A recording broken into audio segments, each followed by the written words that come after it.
तो चलिए, India versus England, fifth test match, जो कि इस सीरीज़ का आखिरी टेस्ट मैच है, उसका आज पहला दिन था।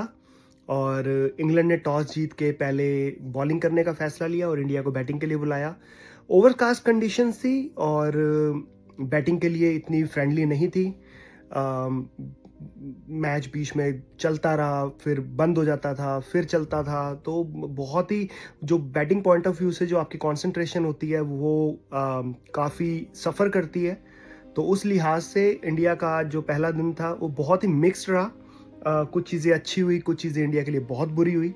पहले दिन का जो खेल था वो सिर्फ 64 ओवर्स ही हो पाए और उसमें जो इंडिया का स्कोर है दिन ख़त्म होने तक वो है 204 रन्स, 6 विकेट के नुकसान पे। तो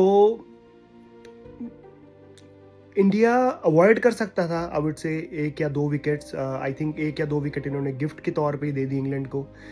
स्पेशली अगर हम शुभमन गिल का अगर रन आउट देखें, जिस तरह से उन्होंने एक हल्का सा पुश ही करा था और एकदम से वो भाग पड़े और वो बिल्कुल भी मेरे हिसाब से तो रन नहीं था और साई सुदर्शन ने उन्हें वहाँ पे रोका।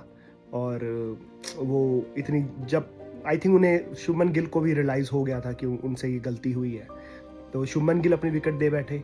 और क्या यशस्वी जायसवाल की अगर हम बात करें, इस पूरी सीरीज़ में आई थिंक 1 या 2 इनिंग्स को छोड़ के वो ज़्यादातर क्वाइट ही रही है उनकी बैटिंग, इतना इतना इतना इम्पैक्ट नहीं छोड़ पाए।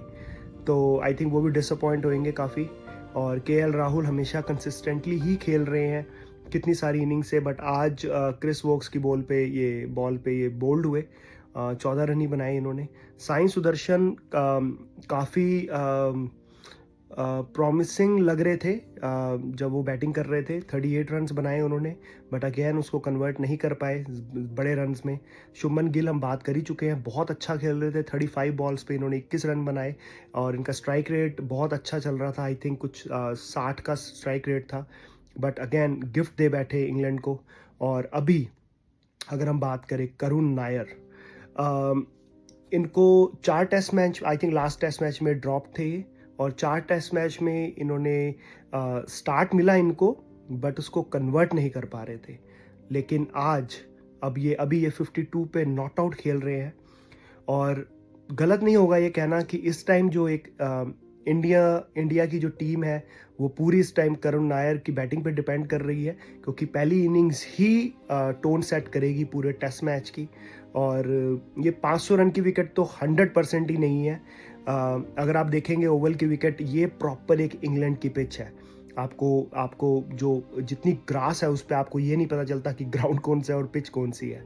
तो बहुत ही ज़्यादा बॉलर फ्रेंडली पिच बनाई है इन्होंने।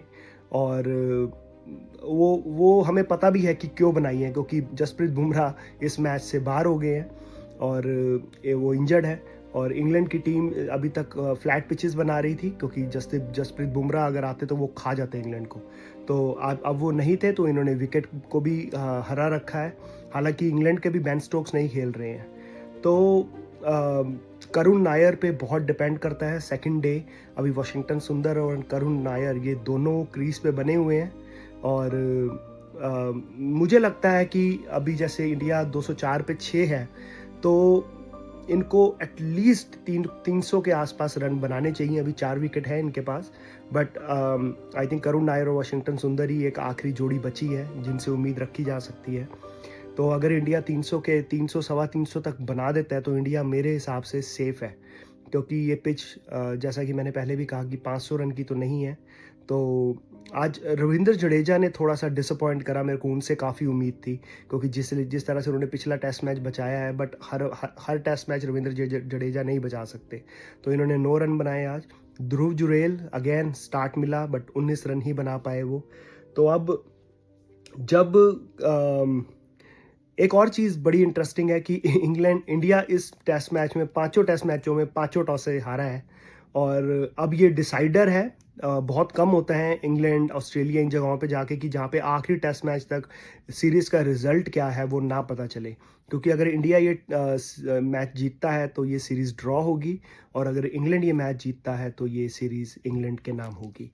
तो कल का दिन बहुत ज़्यादा क्रूशियल है इस पूरे टेस्ट मैच के लिए। मैं तो ये कहूँगा कि इंडिया को लंच तक एटलीस्ट अपने आप को रोक के रखना चाहिए, और 300 से पार अगर ये इंडिया रन बना गई तो वो बहुत ही ज़्यादा एक कॉन्फिडेंस देगा इंग्लैंड इंडिया के बॉलर्स को भी, क्योंकि इंडिया के पास अच्छे बॉलर्स हैं जो इस पिच पे इम्पैक्ट छोड़ सकते हैं। स्पेशली मोहम्मद सिराज की अगर हम बात करें, और प्रसिद्ध कृष्णा, आकाशदीप भी हैं, बहुत बहुत बहुत ही अमेजिंग बॉलर है वो भी। और ये बॉलिंग पिच है और घास है पिच पे, और लेट्स सी हमारी इंडिया की टीम कल का दिन कैसी बैटिंग करती है और बॉलिंग करती है। और मैं हमेशा की तरह हम एनालाइज करेंगे, आपके लिए वीडियो लेकर आएंगे, और आप मेरे साथ बने रहें। प्लीज़ मेरे चैनल को सब्सक्राइब करें, मुझे सपोर्ट करें। और गाइस इसी के साथ ये वीडियो ख़त्म होती है। Thank you so much guys, take care, bye bye.